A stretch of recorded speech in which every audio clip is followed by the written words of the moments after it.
औज़ुबिल्लाहि मिनश्शैतानिर्रजीम बिस्मिल्लाहिर्रहमानिर्रहीम। अस्सलामु अलैकुम। तावीज़ और वज़ाइफ के सबसे बड़े चैनल में खुशामदीद। मैं आपका रूहानी मौली डॉक्टर मोहम्मद अरशद। आज मैं जिस तावीज़ पर आपसे बात करने लगा हूँ वो है सूरह ज़ारियात का नक्श सुलेमानी, जो कि हमल के लिए एक उम्दा नक्श सुलेमानी है। ऐसी बहनें जिनका हमल नहीं होता, अगर होता है तो वो ज़ाया हो जाता है और मिसकैरेज हो जाता है, तो इंशाअल्लाह अल्लाह के हुक्म से ऐसी बहनों के लिए ये एक उम्दा तावीज़ है। इस तावीज़ को लिखकर जब आप अपने पास रखेंगी, अपनी कमर के साथ बांधेंगी, तो इंशाअल्लाह अल्लाह के हुक्म से अगर आपको हमल नहीं ठहरता, प्रेगनेंसी नहीं होती, तो प्रेगनेंसी हो जाएगी। और अगर प्रेगनेंसी है और ज़ाया हो जाती है तो इंशाअल्लाह अल्लाह के फजल व करम से आपकी प्रेगनेंसी जो है वो महफूज रहेगी और पूरी मैच्योर होगी और अल्लाह के हुक्म से आप औलाद के तोहफ़े से नवाजी जाएंगी। इस तावीज़ को लिखना और इस्तेमाल करना इंतहाई आसान है। इस तावीज़ को लिखने के लिए और इस्तेमाल करने के लिए आपने हमारा चैनल सब्सक्राइब कर देना है, लाइक कर देना है, और मज़ीद इजाज़त के लिए इंतज़ार की ज़रूरत नहीं है, लेकिन यकीन शर्त है।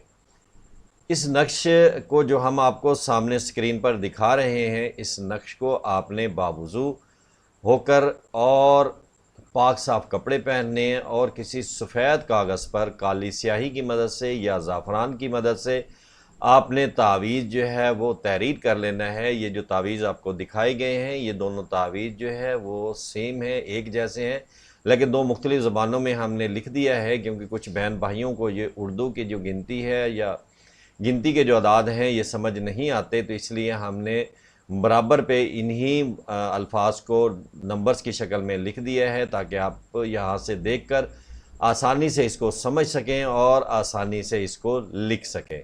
लिखने का तरीका क्या है कि सबसे पहले आपने इस कॉर्नर से शुरू होना है। सबसे पहले आपने ये अदद लिखने हैं, फिर आपने ये सेंटर वाला लिखना है, फिर ये लास्ट कॉर्नर इसमें आ जाना है। उसके बाद आपने सेकेंडली क्या करना है, फिर आपने इस कॉर्नर पे जाना है, इसको फिल करना है, और फिर लास्ट में इस कॉर्नर को। आपके कॉर्नर चारों फिल हो जाएंगे और ये सेंटर वाला फिल हो जाएगा।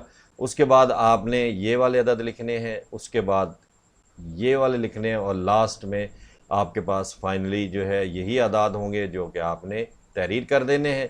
और एंड पे आपका ये ऊपर वाला और ये आखिरी जो अदद है इनको आपने तहरीर कर लेना है। दोबारा बता देता हूँ, सबसे पहले ये वाला कॉर्नर, उसके बाद ये सेकंड थर्ड हो गया, और तीसरे नंबर पे ये लास्ट वाला।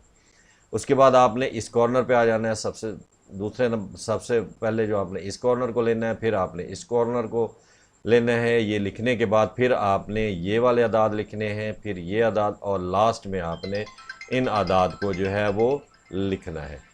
ये लिखने के बाद आपने इसको मोम जामे कर लेना है। मोम जामे करने के बाद आपने इस तावीज़ को गले में या कमर के साथ बांध लेना है और अपनी हैसियत के मुताबिक कोई मीठी चीज़ इस्तेमाल कर देनी है, ताकि इसकी ज़कात को अदा करके इससे भरपूर फ़ायदा उठाया जा सके। अस्सलामु अलैकुम।